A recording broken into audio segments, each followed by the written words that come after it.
વિકાસશીલ ગુજરાતના બણગાં ફૂંકના નેતાઓ રાધનપુર શહેરમાં જઈ જુએ તો ખબર પડે કે અહીં વિકાસ કેવી રીતે ગળું વળી દેવામાં આવ્યું છે। પાટણના રાધનપુરમાં વિકાસશીલ ગુજરાતની વાતો વચ્ચે વિકાસના નામે અહીં રાધનપુર શહેરમાં ખખડધજ રોડ રસ્તા, શહેરમાં ઉભરાતી ગટરોના ખુલ્લા ઢાંકણા અને ઠેર ઠેર ગંદકીનું સામ્રાજ્ય, રહીશોને ખદબદતી ગંદકીથી રોગચાળો ફાટી નીકળવાની ચિંતા, રહીશોનું આરોગ્ય જોખમાય તેવી સ્થિતિ છે। ભાજપ શાસિત નગરપાલિકા સામે રહીશોમાં ભારે આક્રોશ।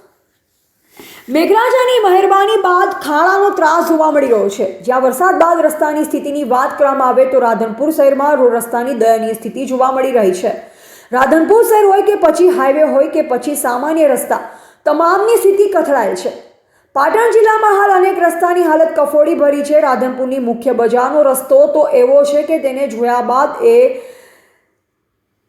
જવું મુશ્કેલ બને છે કે રસ્તા પર ખાડા છે કે ખાડામાં રસ્તો। દર વખતની જેમ આ વખતે પણ થોડા વરસાદ પડતાની સાથે જ રસ્તા પર ખાડા પડવા લાગ્યા। આ ખાડાઓ તંત્રના દાવાઓની પોલ ખોલી પાડી રહ્યા છે।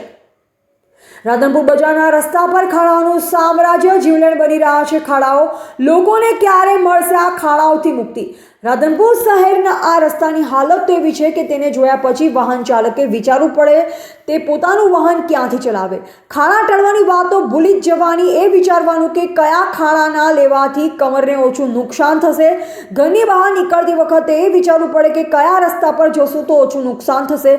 રાધનપુર શહેરના રસ્તાઓથી લોકો ત્રાહિમામ પુકારી ઉઠ્યા છે। લોકો રસ્તા પરથી પસાર થાય છે ત્યારે તમામ મુશ્કેલીઓને ભૂલી જાય છે, કારણ કે જો રસ્તા પર ધ્યાન નહીં આપે તો હોસ્પિટલ જવાનો વારો આવે તેમ છે। લોકોના ટેક્સના નાણાંની કેવી રીતે બરબાદી થાય છે તેના ખાડા પુરાવા છે। રાધનપુર શહેરનો આ રસ્તો તો એવો રોડ છે કે થોડા મહિના પહેલા જ બન્યો છે, તેમ છતાં રોડ ધોવાઈ ગયો છે। समस्या तो बहुत है जटिल। ये वायदे करते हैं बड़े बड़े और सभी ये वाला फोकल पड़ा है।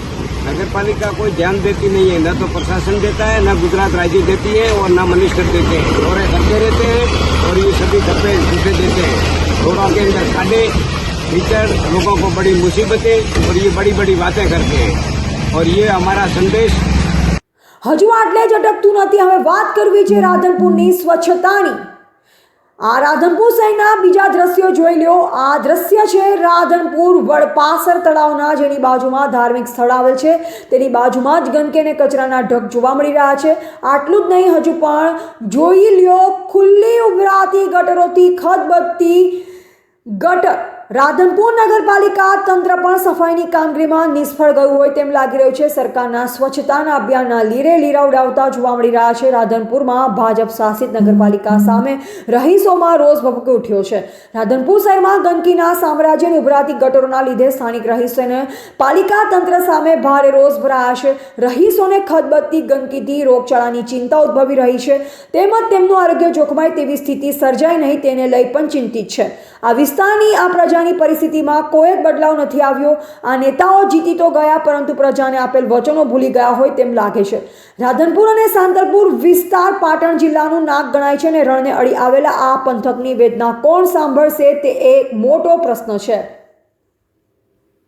Reporter Ashok Prajapati, Radhanpur, AGP news India. પૂર્ણિમા જો આટલી થોડીક વરસાદ થઈ છે ને, આ વરસાદને કારણે ઠેર ઠેર જગ્યાએ ખાડા છે। 1.5 ફૂટ हर जगह खाड़ा है। टोटल राधनपुर विस्तार अंदर जो मेन बाजार हो, बस स्टेण्ड वाला रोड हो, मसाले रोड हो, अरबुदा रोड हो, बधी जगह खाड़ा 1.5 फूट पड़ा है। लोगों ने हेडवानी बहु हालत पड़े है, तकलीफ परेशानी है। अने गाड़ी तो बाइक नहीं चाली सकता અને એટલી પરિસ્થિતિ ગંભીર છે। જો આટલા કમસે કમ 1 ઇંચ વરસાદથી આટલી પરિસ્થિતિ ગંભીર હોય તો પછી વધારે વરસાદથી તો લોકો છે આશિત પરિસ્થિતિ સાથે કેવી રીતે જીવશે? અને રાધનપુરની વધતી જતી ગટરોની સમસ્યા વિશે શું કહેશો? ગટરોની જે વાતો કરે છે, ગટરો ખુલ્લી મૂકી જતી રહી છે, ગંદકી ગટરો ખુલ્લી મૂકી દીધી, ગટરના ઢોંકણા ખુલાઈ જશે અને જે ગટરના ઢોંકણા છે એ બાજુમાં મૂકી દીધા છે। એટલે હમી પરિસ્થિતિ વધારે જે સ્કૂલે છોકરા જાય તો છોકરા ખાડામાં આ વરસાદમાં જોયા વગર સીધા ખાડામાં પડે અને ખાડામાંથી ગટરમાં પડે। એટલે એ ઢોંકણા બૂરતા નથી, ખાલી નોમની વાતો કરે છે। ઢોંકણા ગટરની સાફ સફાઈની વાત કરી પણ ઢક્કણ ઉઘાડીને મૂકી દીધા, કોઈ સાફ સફાઈ કરી નથી। અચ્છા, આરોગ્ય વિશે આપ શું કહેવા માંગશો? આરોગ્ય વિશે એવું છે કે આ જે પરિસ્થિતિ છે, ઠેર ઠેર જગ્યાએ કચરો ભેગો થયો છે અને કચરાના કારણે આ લોકોને જેમ મચ્છર ગંદકી થાય, ગંદકીના કારણે મચ્છર થાય, મચ્છર કેળવે, ઝેરી મચ્છર કેળવાથી ઝાડા, ઉલટી, મેલેરિયા આવી પોઝિશન થાય છે. અને આ જે લોકો સ્વચ્છ અભિયાનની જે વાતો કરે છે એના નામે મેંડું છે, જીરો છે. આ લોકોને કંઈ કરવું જ નથી, વાતો કરવી છે બડી મોટી. હમણાં જે ગુજરાતના સીએમ જે ભૂપેન્દ્રભાઈ પટેલ પધાર્યા હતા, પણ કોઈ પણ ખાલી ઉદ્ઘાટન કરે છે કે ખાતમુહૂર્ત કરીને જતા રહે છે, વળી કોઈ ચર્ચા કરતા નથી, ખાલી નોમ છે, ઉદ્ઘાટનનો નોમ કરીને જતા રહે. આ બાજુમાં રેફરલ હોસ્પિટલ છે, આ જે પરિસ્થિતિ જે છે કોઈ એટલી ગંભીર પરિસ્થિતિ છે કે લોકો જોઈને ત્રાહિમામ થઈ જાય, કંટાળી જાય.